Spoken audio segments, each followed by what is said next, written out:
everyone and welcome back to my true crime channel. Today I want to discuss the latest crazy news in the missing Summer Wells case. Has Candus left Don? So news was breaking all over YouTube this morning, or this morning England time, around 8 o'clock, 9 o'clock this morning. I found out that apparently Candus has left Don. So that Summer's mother has left Summer's father, and only around a week or two ago it was claimed that Don was missing and that Don had left Candus. So I'm not 100% sure this is true, but I have heard it from more than one source now. And what people are saying is that Candus has moved from a family home, apparently with the boys, although they're meant to be took away by Child Protection Services. Maybe she's got them back.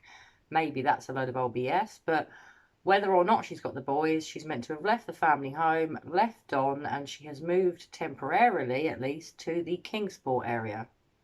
Now, if this is true, this is really quite sad, mainly for Summer's brothers, if they are in care or whether they're back in the care of their mother. Their sister's still missing, their auntie's been missing years, and perhaps their parents' relationship and marriage has now broken down. My heart breaks for Summer Wells, and now my heart is breaking and bleeding for her brothers. I mean, how awful is this? You know, whether they're in care, whether they're not in care. If they are in care, they're not necessarily going to be kept together as brothers if they were to be adopted out. It's not often that a family can take on 3 brothers. I hope that they can. I was hoping that if that is the case, a family member could take them in so that at least they're not in a foster home or an adoptive home. Not that there's anything wrong with that, but often, especially in foster care, kids aren't necessarily any happier than they were with their abusive parents. Not always, because there are some brilliant foster families out there, but you do hear horror stories at the same time. So ideally it would be better if they could be placed with a family member, obviously, just for their own sort of well-being. But whether that's going to happen, I don't know. But if their parents have now split and their sister's still missing, this is really, really a tragedy. Now, when I first started covering Summer's case, I did say in one of my other videos that often relationships break down when there is a missing child in the family. Now, it would appear that that is what is going on here. In the interview that Candus gave last night to Chris from the Interview Room, who's got a YouTube channel here on YouTube, obviously, duh, she referred to Don as her husband on one occasion, and it was only when she was recalling ringing Don, or Donnie as she called him, to let him know Summer was missing, that she referred to him by his first name. On another occasion she refers to him as her husband, which is a bit of self-distancing language. You'd think she'd always refer to him as Don or Donnie in a more loving way, and I noted then that I thought that there were issues between them, and if it turns out she has now left him, I wasn't wrong. So I'm sure you will have all watched the interview that came out on YouTube last night with Chris from the Interview Room. It is a really great channel that he runs. I am a new subscriber, so you should all go and check him out if you haven't already, but I'm sure the majority of you watching must have watched because it was such an interesting watch. Candus's behaviour was a bit odd to me. Her body language was defensive, but it was open towards the start of the interview. She seems to clam up later on in the interview and clearly doesn't look too comfortable talking to Chris. I don't think she trusts Chris. That was the impression that I got. It came out, which was quite interesting, that he hadn't paid her to do the interview and that he certainly hadn't paid Hunter, so he's not paying these people. I think he genuinely wants to help find Summer. He's got a very long background in homicide as a detective, or he's now an ex-detective, but he knows what he's talking about. He knows how to interview people. Like me, he knows how to detect deception, and he didn't let on in the live that he did afterwards, but I do think, and it's just my personal opinion as always, guys, that he detected deception from Candus but didn't want to say.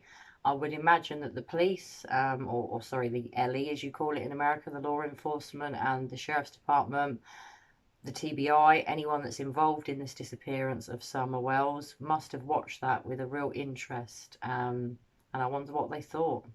Being interesting to be a fly on the wall with them watching, wouldn't it?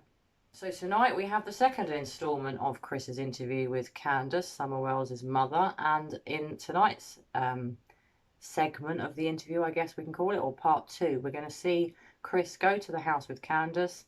They're going to look around the property and around the local area of the property, or the land that the property sits on, and maybe even recreate Summer's disappearance, which is going to be a real eye-opener. I'm going to be interested to see if I still detect deception from Candus. got to be honest, I found Hunter's account much more believable than Candus's. That's just my personal opinion. I know you're not all going to agree, but tell me what you thought of it. Did you think she was being deceitful? Did you think she was being truthful?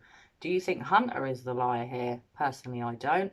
But as always, I'd love to know your thoughts and views. Please keep discussing this between yourselves, because you never know. You might be able to come up with something that could help get a break in this case. Being, web sleuths and armchair detectives, I know not everyone agrees with, but we've kept Summer's case alive. It's not in the media here in the UK. From what I can gather in America, it's not national news. It's mainly located in Tennessee. I think it has been on the media, the TV news, and perhaps in newspapers and radio in other states, but it's certainly not a daily thing from what a lot of you viewers have been telling me. And thank you so much to all of my viewers in America that have kept me updated on what's going on out there. Obviously, being across the pond here in England, I don't know how much of this story is a big news story in your country, but from what you've all told me, it really isn't a big news story. And when you compare it, like I have in one of my other videos, to the case of Madeleine McCann, it makes no sense that it's not worldwide news. It's a 5-year-old girl that went missing under really, really mysterious circumstances, whose parents seem really dodgy. I will share my thoughts and views with you as soon as I've watched this episode, or this extra part 2 episode with Candus tonight, as Chris goes to the house with her. I hope to have another video out on that in the next day or two, just to give you my thoughts and views on it. But I'm really looking forward to it, and I'm going to be really interested to see how Candus behaves and if we learn anything more about Summer's disappearance. So just to say, if Candus has left Don, this is really sad. A breakdown of a marriage, kids going into care, a missing child, a missing auntie, a grandma that's left for 3 months. All of this doesn't add up. All of this is very odd. I still find this case extremely bizarre, and I still can't make my mind up about what I think really happened to Summer Wells. Please keep popping your comments below, guys. Keep Summer's story alive.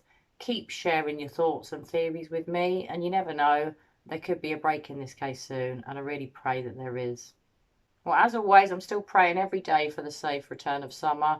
I really hope she's not come to harm. I hope I'm wrong in my theories about what may or may not have happened to her, and I really hope that she's found safe soon. Well, as always, guys, I hope you're all well. I hope you're having a great day wherever you are in the world. Thank you so much for watching my videos. Thank you so much to all my new subscribers. I really appreciate you guys. I really appreciate all your comments, and I just appreciate you in general. You're all now part of my true crime family, and I really enjoy hearing all your thoughts. Anyway, guys, take care of yourselves, and I'll be back very soon with another true crime video. Bye for now.